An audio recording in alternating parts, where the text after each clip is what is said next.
Hi friends, നിങ്ങൾക്കെല്ലാവർക്കും സുഖമാണെന്ന് വിശ്വസിക്കുന്നു. അമ്മീസ് അടുക്കളയിലേക്ക് സ്വാഗതം. ഇന്നില്ലേ ഞാൻ നിങ്ങളോടൊപ്പം ഷെയർ ചെയ്യുന്നത് കുറച്ച് ഓർഗനൈസിങ് തിങ്സ് ആണ് കേട്ടോ. ഓർഗനൈസിങ് ടിപ്സ് ആൻഡ് ട്രിക്സ് ആണ് കേട്ടോ.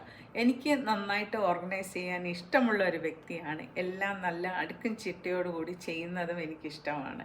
കാര്യം എനിക്ക് എപ്പോഴും ഒരു സന്തോഷം തരുന്ന ഒരു കാര്യമാണ് നമ്മളെല്ലാം അടുക്കും ചിട്ടയോടുകൂടിയും നല്ല നീറ്റോടു കൂടിയൊക്കെ കാര്യങ്ങൾ സൂക്ഷിക്കുകയും ടേക്ക് കെയർ ചെയ്യുകയും ഒക്കെ ചെയ്യുമ്പോൾ എനിക്ക് നല്ലൊരു സന്തോഷം ഉണ്ടാകുന്നു. അതുപോലെ തന്നെ എനിക്ക് ചിലപ്പോഴൊക്കെ വല്ല വിഷമങ്ങൾ വന്നാൽ ഞാൻ എന്താ ചെയ്യുന്നതെന്ന് അറിയാമോ? നിങ്ങൾ ചിരിക്കരുത് കേട്ടാ, ചിരിക്കാൻ പറഞ്ഞില്ല. ഞാൻ എന്താ ചെയ്യുമെന്ന് കരയുന്നതിന് പകരം അല്ലെങ്കിൽ വിഷമിക്കുന്നതിന് പകരം എല്ലായിടും ചെന്ന് തുടച്ച് വൃത്തിയാക്കുന്ന ഒരു സ്വഭാവമുണ്ട്. അല്ലെങ്കിൽ ഡസ്റ്റെങ്കിലും ചെയ്യും കേട്ടാ.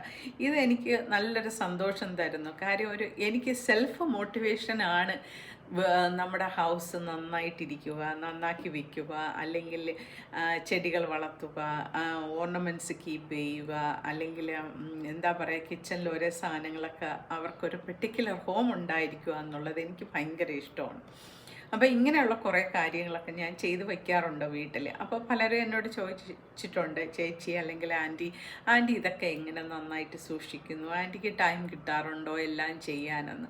അപ്പോൾ ഞാൻ പറയാറുണ്ട്, അടുക്കും ചിട്ടയുമുള്ള ഒരു ജീവിതം ആണ് നമുക്ക് ടൈം ഉണ്ടാക്കി തരുന്നത്.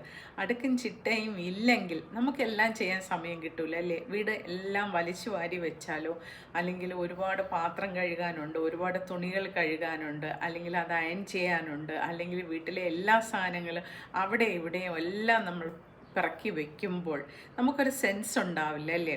നമുക്ക് തന്നെ അറിയാം, നമ്മൾ എവിടെ പോയാലും നമ്മളുടെ ഹോം തന്നെയാണ് നമ്മുടെ സ്വീറ്റ് ഹോം അല്ലേ? നമ്മുടെ വീട്ടിൽ തിരിച്ച് വരുമ്പോഴാണ് നമുക്ക് സന്തോഷം ഉണ്ടാവുക.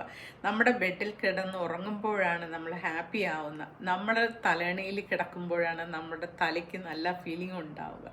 അതുപോലെയാണ് നമ്മുടെ വീട്ടിലുള്ള ഓരോ സാധനങ്ങളും അതിൻ്റെതായ വീട്ടിൽ, അതായത് അതിൻ്റെതായ പ്ലേസിൽ ഇരിക്കുമ്പോൾ അതിനും ഒരു പെർഫെക്ഷൻ ഉണ്ടാവും, അതിന് കാണുന്നവർക്കും ഒരു പ്ലീസിങ് ആണ്. അതുപോലെ അതെല്ലാം ചെയ്തു വയ്ക്കുന്ന നമുക്കും ഒരു സന്തോഷം ഉണ്ടാവും അല്ലേ? അപ്പം നിങ്ങൾക്ക് എന്നോടൊപ്പം കൂടി ഈ വ്ലോഗുകൾ കണ്ട് നിങ്ങളുടെ അഭിപ്രായങ്ങൾ എനിക്ക് എഴുതണം. അപ്പോഴാണ് എനിക്ക് ഒരുപാട് സന്തോഷം ഉണ്ടാകുന്നത്. കാര്യം ഞാൻ ചെയ്യുന്ന കാര്യം ആരെങ്കിലും എന്നെ ഒന്ന് അപ്രീഷിയേറ്റ് ചെയ്താൽ എനിക്കൊരുപാട് ഇഷ്ടമാണ് കേട്ടോ. വീണ്ടും ചെയ്യാനുള്ള ഇൻട്രസ്റ്റ് എനിക്കുണ്ടാവും. അതുപോലെ തന്നെ എൻ്റെ ഫ്രണ്ട്സ് എല്ലാം കാണുന്നു എന്ന് വിചാരിക്കുമ്പോഴും ഞാൻ ഹാപ്പി ആയിട്ടിരിക്കുന്നുണ്ട് കേട്ടോ. അപ്പം നിങ്ങൾക്കും ഹാപ്പി ആയിട്ടിരിക്കണ്ടേ? നിങ്ങളുടെ വീടും സുന്ദരനാക്കി എടുക്കണ്ടേ? അല്ലെങ്കിൽ സുന്ദരിയായിട്ടുള്ള ഒരു വീടുണ്ടാകണ്ടേ നിങ്ങൾക്ക്? അപ്പം നമ്മുടെ വീട് എങ്ങനെ ഇരിക്കുന്നു എന്നുള്ളത് നമ്മുടെ മൈൻഡ് സെറ്റ് പോലെ ഇരിക്കും കേട്ടോ.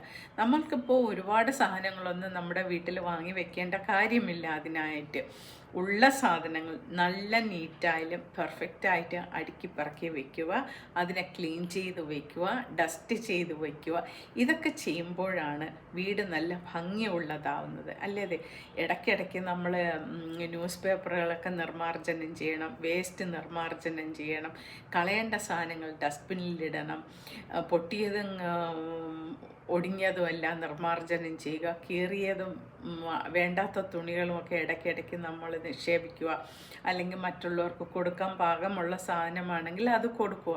ഇങ്ങനെയൊക്കെ ചെയ്യുമ്പോൾ തന്നെ നമ്മുടെ വീടിന് നല്ലൊരു ഐശ്വര്യം ഉണ്ടാവും അല്ലയോ? നെഗറ്റീവ് സാധനങ്ങളെല്ലാം വീട്ടിൽ നിന്ന് എടുത്ത് കളയുക. കാര്യം നമ്മളെപ്പോഴും ചിന്തിക്കുന്നത് നമുക്ക് നല്ലതുപോലെ ജീവിക്കണം, അല്ലെങ്കിൽ പോസിറ്റീവായിട്ട് ജീവിക്കണം, അല്ലെങ്കിൽ പോസിറ്റീവ് തിങ്സ് ചെയ്യണമെന്നതിനെക്കുറിച്ചാണ്. അപ്പോൾ ഇതൊക്കെ ചെയ്യണമെങ്കിൽ എന്താ ചെയ്യണം? നമ്മുടെ പ്രവൃത്തിയിലും ആ ഒരു ഫീൽ ഉണ്ടായിരിക്കണം അല്ലേ? പോസിറ്റീവായിട്ട് തിങ്ക് ചെയ്ത് നമ്മളെ വീടെല്ലാം നല്ല ക്ലീൻ ചെയ്ത് നല്ല അതുപോലെ ഇരിക്കാൻ സൂക്ഷിക്കുക. അതുപോലെ തന്നെ ഹെൽത്തി ആയിട്ടുള്ള ചില ഇൻഡോർ പ്ലാന്റ്സ് വെക്കുമ്പോൾ തന്നെ നല്ല ഓക്സിജൻ ലെവൽ കിട്ടും. അപ്പം നമുക്ക് ഹാപ്പി ആവും. രാത്രി നമ്മൾ ബെഡ്റൂമിൽ 1-2 പ്ലാന്റ്സ് ഇടുന്നു കഴിഞ്ഞാൽ നമ്മൾ ശ്വസിക്കുന്ന ഓക്സിജനും നല്ലതായിരിക്കും. അപ്പോൾ ചെറിയ ചെറിയ മാറ്റങ്ങൾ വരുത്തി നമ്മുടെ ജീവിതത്തിൽ വലിയ വലിയ സംഭവങ്ങൾ സൃഷ്ടിക്കാം അല്ലേ? നമുക്ക് ഹാപ്പി ആവാം, എനിക്ക് ഹാപ്പി ആവാം, നിങ്ങൾക്ക് ഹാപ്പി ആവാം. അതുകൊണ്ട് നിങ്ങൾ എല്ലാവരും ഒന്ന് ട്രൈ ചെയ്ത് നോക്കണം, ഒന്ന് ഫോളോ ചെയ്യണം കേട്ടോ. Thank you for watching and see you soon with another vlog. Till then, bye for now. Bye, see you soon.